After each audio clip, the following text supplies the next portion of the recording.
So I know I'm a little bit late on this one, but I figured I'd wait till October because October is spooky season.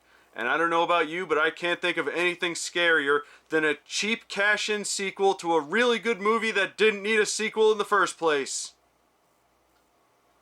Ooh. So Zombie Island is considered to be one of, if not the best of the Scooby-Doo movies. And I think it kind of rejuvenated the franchise a little bit because this came out, I guess, when Scooby-Doo was losing a little bit of steam. And it also helped that this movie was sold on the idea that this time the monsters were real. Now, as I said in my review of Curse of the 13th Ghost, there have been times where the monsters were real before in various other movies and TV shows and episodes of other TV shows.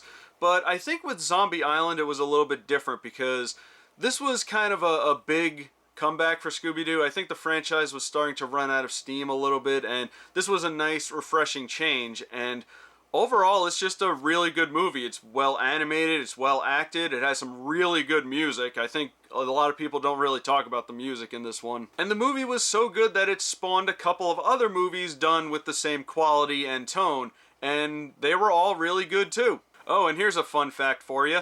Zombie Island was made using a recycled script for an unproduced episode of SWAT Cats. Which, in retrospect, makes the whole cat thing in this movie make a little bit more sense. But never in a million years did I ever think there'd be a sequel to Zombie Island, because the original movie ended pretty well, and it didn't feel like there was anything left to do with it, you know? But, here we are. Now, I don't normally do spoilers in these videos, but I'm going to have to go into some light spoilers. I'll keep things pretty vague, but there's a lot about this that I have to talk about. So this movie actually directly follows Curse of the 13th Ghost, because the Mystery Inc. gang are forbidden from solving mysteries again, and they're kind of lamenting over that, and Shaggy and Scooby actually made them promise to not solve mysteries anymore. Also, Fred is really sad about losing the Mystery Machine because in the previous movie, he had actually sold it off. But then Shaggy and Scooby win a tropical vacation off of a TV show hosted by Elvira. Yes, Elvira is in this movie, and you know what? I'm actually shocked we've not seen Elvira in Scooby-Doo before. I mean, at least not that I'm aware of. Maybe she had a guest appearance or something, but this is the first time I can recall she's ever been in a Scooby-Doo movie or TV show. And you know what? I'm surprised that she hasn't been in it more, because she fits right in with the series, and, well, let's just say she's easily the best thing about this movie. But it turns out that they've been tricked back to Zombie Island, and right here is where I start to have problems with this movie, because they're on a ferry boat going to the supposed tropical island, which is in the swamps of New Orleans. And I start to think, you know, are they not aware of this? I mean, Shaggy and Scooby I can totally see falling for this, but the rest of them are like the smart ones. I'm pretty sure they can tell the difference between, a tropical vacation and a swamp. And on top of that, there are people on the island that look exactly like characters from the first movie. They are different characters, mind you. But you'd think this would, jog some kind of memory. I mean, they can't be that stupid. It's the same location, too. They should be able to recognize the mansion.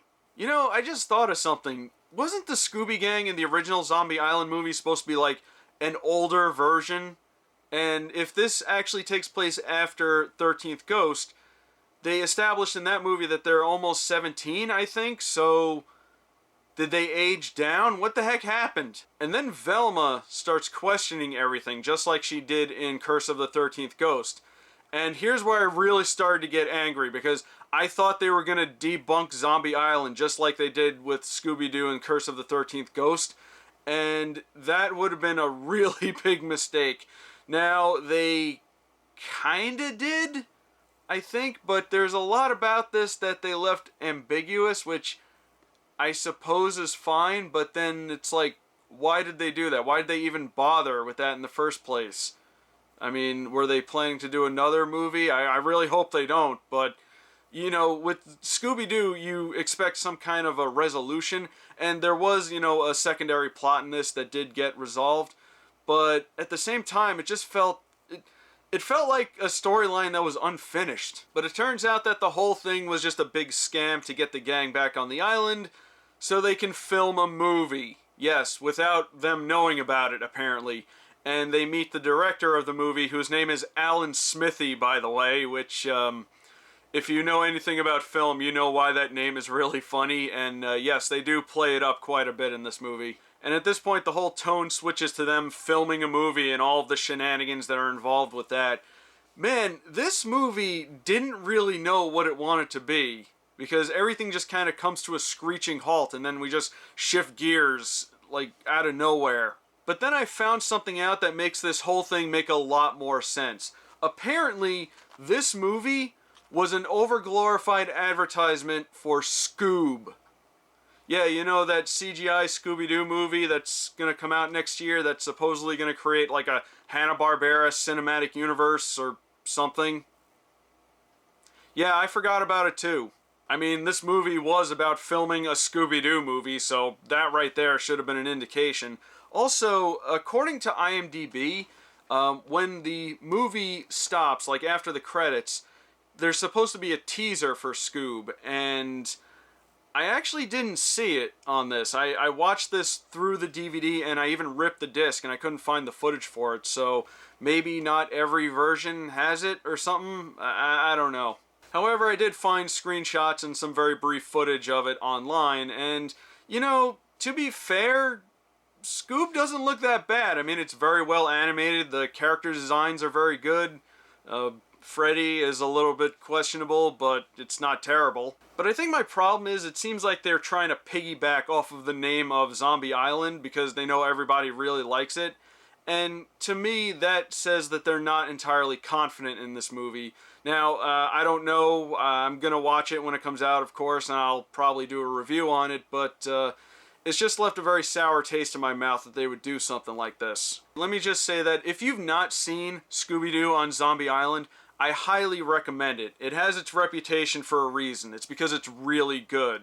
But as for this movie, you can skip it. You're not going to get anything out of this. They should have just did another crossover with the WWE. Those movies were great. But that's all I got for Scooby-Doo Return to Zombie Island. Leave a comment below and let me know what you thought of it. And with so many Scooby-Doo movies out there, I think a lot of people have the same favorites, but which Scooby-Doo movie do you think is underrated? Leave a comment below and let me know. My name is Rob, and have a wonderful day.